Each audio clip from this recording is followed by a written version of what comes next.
Mi niño, buenos días, ¿cómo está? ¿Cómo está? No escucho. Muy bien. Qué bueno, mi niño. Bueno, mi niño, ¿hoy día qué día es? Hoy día es jueves. Entonces, hoy día vamos a empezar con un nuevo tema, mis niños, ¿no? Como ustedes saben, ya en las noticias ya están pasando que ya van a empezar uno de estos días, es más probable, con lo que es referente a las pruebas de vacuna, ¿no? Que vienen del país de China. Esperemos que tengan un buen efecto y se dé ya las vacunas acá en nuestro país muy pronto para todos, ¿no? Así es, mis niños. Bueno, mis niños, vamos a empezar. Ahora nos vamos a trasladar a nuestra historia del Perú, que es muy rico, ¿no? Toda historia siempre hay algo nuevo que conocer. Y hoy día vamos a conocer, ¿qué vamos a conocer? La primavera democrática. Estuvimos anteriormente en el tercer militarismo. Ahora vamos a hacer la primavera democrática. Ustedes me dirán, ¿por qué primavera democrática? Porque en este tiempo se da lo que es la democracia. ¿Qué quiere decir? La libre expresión, ¿no? Así es. Democracia viene cuando tienes una libre expresión y ya no son ya los jefes, los presidentes, los militares, como ocurría anteriormente, ¿no? Como el tercer militarismo, que eran militares, ¿no? Ahora ya no es así. Son personas civiles. Y primavera, porque en la primavera, ¿en cuánto tiempo se da? Se da en 3 meses, ¿no? La estación primavera se da en 3 meses. Pero en este caso, dura la democracia, se da desde 1939 a 1948. Se da en 9 años nada más. Por eso que le pusieron este periodo de la República Primavera Democrática. ¿Por qué? Porque solamente dura 9 años, ¿no? Así es. Bueno, que nos tuvieron ya pues lo que es con el poderío militar, ¿no? Anteriormente habían que eran los presidentes, eran militares, ¿no? Y de alguna manera dictadores también. Bueno, vamos a empezar con esta historia. Tomen mucha atención porque es muy interesante saber nuestra historia del Perú y cómo se fueron dando cada periodo, ¿no? Ya, primero, la primavera democrática se da, como les dije, de 1939 a 1948, pero se da en 2 gobiernos. El primer gobierno es de 1939 a 1945, ¿con quién? Con Manuel Prado Ugarteche. Claro, mis niños. Manuel Prado Ugarteche gobernó entre los años 1939 y 1945. Así es. Y luego nos sucedió José Luis Bustamante de 1945 a 1948.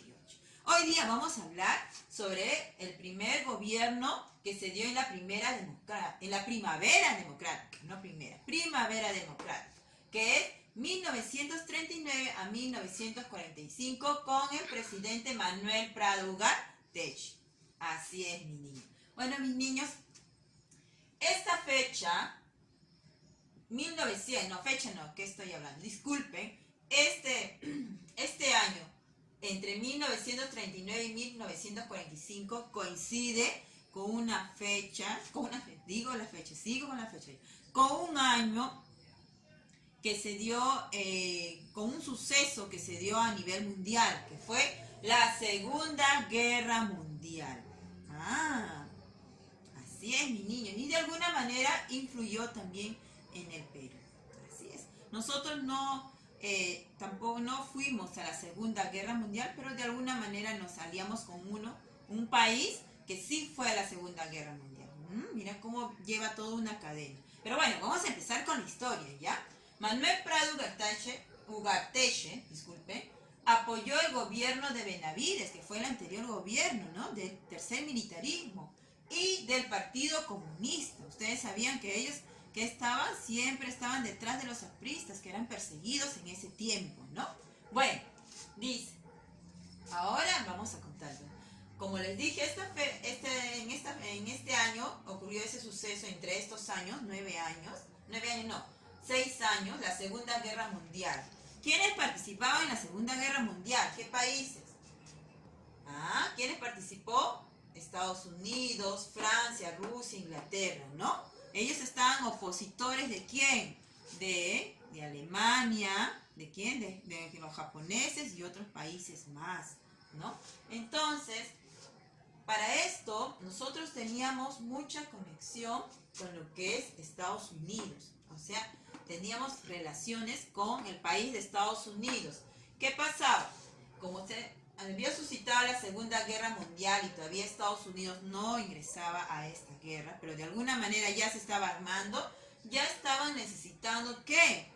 El algodón, el mineral y el caucho. Entonces, como nuestro país es rico en estos recursos, ¿qué hicieron? Exportaron estos recursos, el algodón, el mineral, el caucho, hasta este país de Estados Unidos. Porque ellos ya se estaban armando ya para la guerra, también para ingresar a esa guerra, ese conflicto que hubo, ¿no? A nivel mundial. Pero esto hubo, a raíz de esto, dedicaron a exportar y no se dedicaron también a que tenían que hacer cosas por nuestro propio país, ¿no? Porque no es la idea exportar, también tiene que haber sembríos para la alimentación, lo que son los pobladores del país, ¿no? En este caso descuidaron ese lado, descuidaron ese lado en nuestro país y hubo un desabastecimiento de alimentos. ¿Y eso qué causó? Escasez de alimentos. ¿Se imaginan qué causó? Todo un desastre de alguna manera, ¿no? En la economía, en nuestro país en esos tiempos también, ¿no? De alguna manera, y la escasez de alimentos trae una cadena tras otra. ¿Qué pasa? Hay también desempleo. Y a raíz que hubo mucho desempleo en ese tiempo, ¿qué pasa? Aparecen los sindicatos, ¿no? Como ustedes saben, los sindicatos se reúnen para ¿qué? Reclamar sus derechos. Así es, mis niños. Todo lo que conlleva la guerra, ¿no? Bueno, en sí, de alguna manera, como nos aliamos con uno de los países que sí fue a la guerra, la Segunda Guerra Mundial, de alguna manera también, ¿no? De una manera fue una cadena todo eso. Bueno, pero también en este tiempo de Ugarteche hubo una campaña hubo un censo nacional en el año 1940, el primer censo me parece. Y en ese censo se dieron cuenta que más del 50% de los peruanos no tenían alfabetización, no sabían leer, estaban analfabetos, como le dicen, no sabían ni leer ni escribir. Entonces hicieron campañas de alfabetización, así es.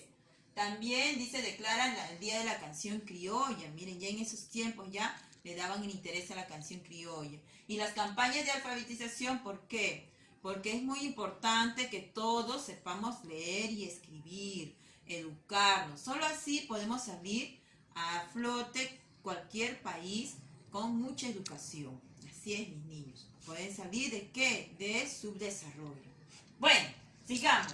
Pero en este tiempo, como les decía, había aumento de exportaciones y actividades industriales. Ese fue en el tiempo que hubo, ¿no? En este tiempo de acá. Pero en este tiempo ocurrió, una guerra con Ecuador. Imagínense. Así es. Ecuador estaba reclamando, que no estaba reclamando, ya había invadido, me parece, acá, una parte de Tumbes, quería invadir parte de Tumbes, Maynas, y una parte de Jaén. Él decía, el país de Ecuador afirmaba que esos lugares les pertenecían y de alguna manera ya habían invadido ese lugar y estábamos en conflicto con Ecuador durante el periodo del señor Manuel Prado Ugarteche. Así es, mis niños. Pero luego salimos nosotros airosos también, ¿no? Acá, por ejemplo, se ve, acá. A ver, vemos acá. Acá. Salimos airosos. Pero ahí les voy a contar esta historia que pasa. Ya primero también en el gobierno de Prado Ugarteche también se declara ya los departamentos de Tumbes y Cerro de Pasco, ya con sus nombres respectivos. Así es. Se da el primer censo que les digo en 1940, en medio de la Segunda Guerra Mundial. Se da la Ley Orgánica de Educación. También, y en ese tiempo hubo un incendio en la Biblioteca Nacional y quien ayudó a restaurarlo de alguna manera y a que siga de alguna manera apoyando, ¿no?, en la educación, y estaba al respaldo como director en ese tiempo en la Biblioteca Nacional, se dio al señor Jorge Basadre, dice acá. Él apoyó de alguna manera para que todo lo que pasó de alguna manera volviera a surgir, no se quedara ahí solamente en lo que era parte del incendio que pasó en ese tiempo en la Biblioteca Nacional. Se habrá perdido muchas cosas, ¿no?, valiosas, pero se volvió a restaurar, felizmente. Bueno, como les dije, luego tuvimos el problema del conflicto limítrofe con Ecuador, hubo una guerra, y acá, para esto, había el señor Abelardo, dice acá, en la batalla ya de Zarumilla, el señor José Abelardo Quiñones de la FAP, dice que en su avioneta lo maneja él, su avioneta, dice que por el aire iba y se va de frente a una, ¿cómo les puedo decir?, a una cuadrilla del enemigo, ¿no?, del Ecuador, algo así, que se va de frente a estrellarse con ellos, de alguna manera arriesgar su vida para que haya fin ya a todo esto, ¿no? Pero por eso se le considera un héroe nacional también, José Abelardo Quiñones. Ya, yo les voy a dejar ahí para que ustedes investiguen. Luego, para que de alguna manera haya un arreglo limítrofe, hay un protocolo que se llama el Protocolo de la Paz y Amistad, que se dio en Río de Janeiro. Así es, mis niños. Luego hubo tratado de préstamos y arriendos de Perú y Estados Unidos, como les digo, y la base militar norteamericana que se instaló acá en Perú. Bueno, mis niños, es algo breve, pero espero que hayan entendido que en nuestra historia de Perú, hay un montón por investigar y qué cosas más no se sabrán, ¿no? Así es, mis niños. Cada vez uno investiga más y se sabe un poco más de nuestra historia. Espero sus actividades, va a haber una pregunta y van a dibujar, pues, a nuestro señor Manuel Prado Ugarteche, o también qué zonas del Perú que había invadido Ecuador, ¿no? Así es, mis niños. Ellos reclamaban esos lugares porque anteriormente sí les pertenecían, pero de ahí respetaron los límites como debe ser, gracias al protocolo que se dio. Bueno, niños, espero sus actividades.